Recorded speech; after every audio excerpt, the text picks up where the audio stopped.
अकोल्यात आशा वर्कर्सचा काळा दिवस, वाढीव मानधनासाठी ठिय्या आंदोलन। वाढीव मानधनाच्या प्रलंबित मागण्यांसाठी अकोला जिल्ह्यातील आशा व गटप्रवर्तक कार्यकर्त्यांनी काळा दिवस पाळत जिल्हाधिकारी कार्यालयासमोर ठिय्या आंदोलन केले। आंदोलनानंतर केंद्रीय आरोग्य मंत्र्यांना जिल्हाधिकाऱ्यांमार्फत निवेदन देण्यात आले। राष्ट्रीय आरोग्य अभियानाच्या बैठकीत आशा कार्यकर्त्यांचे प्रोत्साहनपर मानधन 3,500 रुपये करण्यासह 10 वर्ष सेवा पूर्ण केलेल्यांना 50,000 रुपयांचे प्रोत्साहन आणि आरोग्य मेळाव्यासाठी 1,000 रुपये मानधन देण्याची घोषणा करण्यात आली होती।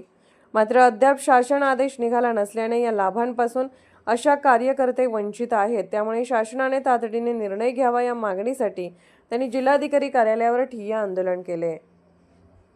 आज आम्ही इथे जे जिल्हाधिकारी कार्यालयावर हे आंदोलन आशा वर्कर आणि गटप्रवर्तक यांनी सुरू केलेलं आहे।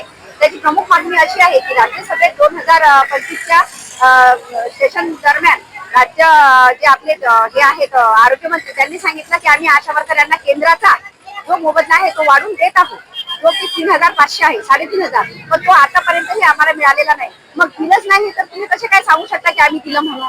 तर हा निषेध म्हणून आज आम्ही काळे कपडे परिधान करून इथं ठिय्या आंदोलनासाठी सगळे आशा वर्कर आणि जिल्ह्यातील जेवढ्या गटप्रवर्तक आशा वर्कर आहेत ते आलेले आहोत।